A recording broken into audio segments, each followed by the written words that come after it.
안녕하세요. ESR입니다. 요즘 제가 너무 좋아하는 목마가렛이 계속해서 끝없이 이렇게 꽃을 피워주면서 예쁜 모습을 유지해주고 있는데요. 정말 너무 예쁘죠. 작년에는 이 아이가 꽃을 몇 송이 피우지 못해서 향기를 맡지 못했어요. 근데 올해에는 이렇게 많은 꽃을 피워주다 보니까 정말 달달하고 상큼한 향기를 맡을 수가 있었고요. 지금 꽃봉오리가 굉장히 많기 때문에 이렇게 흙을 보셨을 때 겉에 흙이 이 정도로 이렇게 살짝만 말라도 물을 바로바로 주셔야 되세요. 목마가렛의 꽃봉오리가 피지 못하고 시들어 버리는 경우가 있다고 많이들 말씀을 하세요. 그런 경우에는 대부분 물 부족이 첫 번째일 경우가 많고요. 그리고 비료가 부족해서일 경우도 있어요. 이 아이는 제가 키워보니까 물을 정말 많이 먹어요. 정말 많이 먹기 때문에 겉에 흙이 살짝 건조해졌다 싶을 때 바로바로 물을 주셔야 되고요. 비료도 한 달에 한 번씩 챙겨주시면 더 예쁜 꽃을 풍성하게 피울 수가 있답니다. 저는 화분이 워낙에 이렇게 작기도 하지만 하루에 한 번씩 물을 꼭 주고 있어요. 이렇게 지는 꽃들은 바로바로 잘라주셔야 다음 꽃들이 또 예쁘게 나올 수가 있어요. 시든 꽃도 너무 예쁘죠. 이렇게 관심을 계속 가져주셔야 또 식물이 또 예쁘게 건강하게 자라더라고요. 시들어 버린 꽃과 꽃잎들을 이렇게 모아봤어요. 어쩜 이렇게 꽃은 시들어도 예쁠까요? 작년 이맘때쯤에 이 아이를 데리고 와서 딱 1년이 됐어요. 이렇게 풍성해졌고요. 예쁜 꽃을 이렇게 많이 보여주고 있어서 아주 이뻐 죽겠어요. 목마가렛을 키우면서 많은 매력을 느껴서 연노랑의 귀여운 꽃을 피우는 아이도 데리고 왔고요. 꽃 좀 보세요. 너무 귀엽죠? 이렇게 다목대로 풍성하게 키워보려고 해요. 지금 제가 키우고 있는 하얀색 목마가렛은 이렇게 외목대로 멋지게 자라고 있는데 다목대로 키워도 너무 멋지더라고요. 그래서 이 아이는 이렇게 풍성하게 이대로 키워보려고 합니다. 이 아이는 큰 꽃 목마가렛인데요. 이렇게 한참 예쁘다가 지금 희끗희끗 색깔이 이렇게 변하면서 지고 있어요. 일반 목마가렛에 비해서 2배 정도 큰 꽃을 보여주는 아이고 꽃의 색깔이 이렇게 선명해서 저는 너무 예쁘더라고요. 이 아이도 목마가렛이에요. 연분홍의 겹으로 피는 사랑스러운 꽃을 가지고 있는 아이인데요. 자세히 보시면 작은 꽃잎들이 모여서 겹겹이 풍성하게 이렇게 꽃을 피워주는 아이랍니다.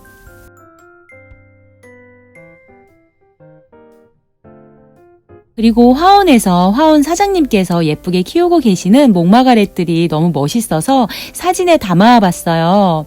보세요. 너무 멋지게 잘 키우셨죠? 목마가렛 종류가 이렇게나 많아요. 그리고 작년부터 지금 모체에서 떼어낸 5cm 정도 되는 가지를 이렇게 삽목을 해서 키를 훌쩍 키웠어요. 그랬더니 이렇게 목질화가 되면서 위쪽에서 이렇게 풍성한 외목대수형으로 예쁜 꽃까지 피워줬어요.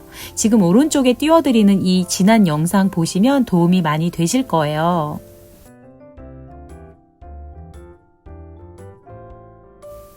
이 아이들은 제가 한 달 전에 목마가렛의 그 작은 가지들을 버리기가 아까워서 제가 한 곳에다가 이렇게 몰아서 삽목을 해주었는데요. 삽목을 해주고 나서 이렇게 계속 푸르름을 유지하면서 잘 자라더라고요. 오늘 뽑아보니까 뿌리가 100% 다 나와 있네요. 이렇게 작은 가지 하나도 목마가렛은 버릴 게 없어요. 정말.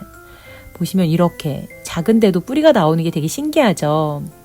목마가렛은 목질화된 가지보다는 목질화되지 않은 연한 가지에서 뿌리가 훨씬 더 잘 나와요. 이렇게. 저는 이렇게 뿌리를 보여드리려고 뽑아보는 건데 혹시라도 삽목하시다가 막 이렇게 뽑아보시면 다시 죽을 수도 있어요. 뽑아보시면 안 돼요. 제가 지난 영상에 이렇게 아주 자세하게 목마가렛 삽목해서 외목대로 키우는 방법을 올려놓았는데요. 제가 삽목하는 방법을 한 번 더 보여드릴게요. 복습으로 한 번 더 보시면 좋을 것 같아요. 삽목할 가지를 자를 때는 도구를 꼭 소독을 해주세요. 저는 에탄올로 이렇게 소독을 해주었고요. 삽목할 가지를 연한 초록색 목질화되지 않은 가지를 자르셔서 이렇게 자르셔서 아래쪽 잎을 모두 따주세요.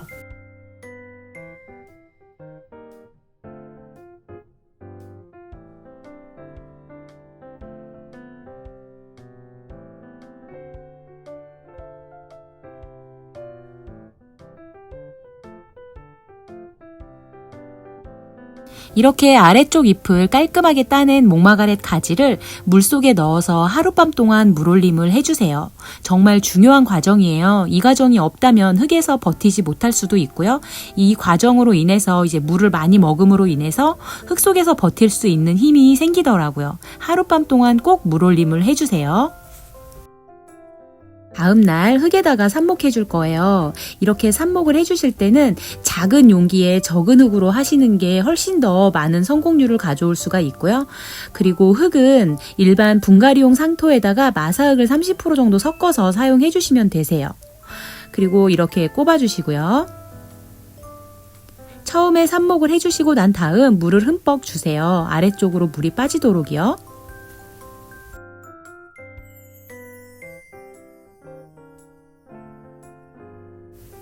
그리고 베란다 아무 곳에나 놓고 적응을 시켜주시면 되는데요. 삽목을 해주고 나서 하루 이틀 정도 지나고 잎이 처지는 현상이 보일 수도 있는데 그때는 놀라지 마시고 그냥 지켜보시면 되세요. 그럼 다시 힘을 갖고 잎에 이제 힘이 생기면서 다시 적응하더라고요. 보통 삽목을 해주고 나서 일주일 정도 푸르름을 유지하고 있다면 그 가지는 거의 100% 성공하더라고요. 그래서 뿌리는 보통 2주에서 3주 정도면 뿌리는 나온다고 생각하시면 되시고, 뿌리가 나오기 시작을 하면 이제 새순들이 나오기 시작을 해요. 맨 꼭대기 부분에서요. 그럼 그때 아랫잎을 따주면서 원하는 키만큼 키를 키우시면 되세요. 작은 화분에 적은 흙에다가 삽목을 해주시면 삽목 성공률이 훨씬 더 높고요. 삽목 기간 동안은 겉에 흙이 살짝 마를 때마다 바로바로 물을 주시면 되세요. 좀 전에 삽목을 보여드렸던 그 가지보다 더 작았던 아이였는데 이렇게 1년 동안 훌쩍 컸어요. 너무 기특하게 잘 컸죠. 아래쪽 잎을 계속 따내면서 이렇게 키를 키운 거예요.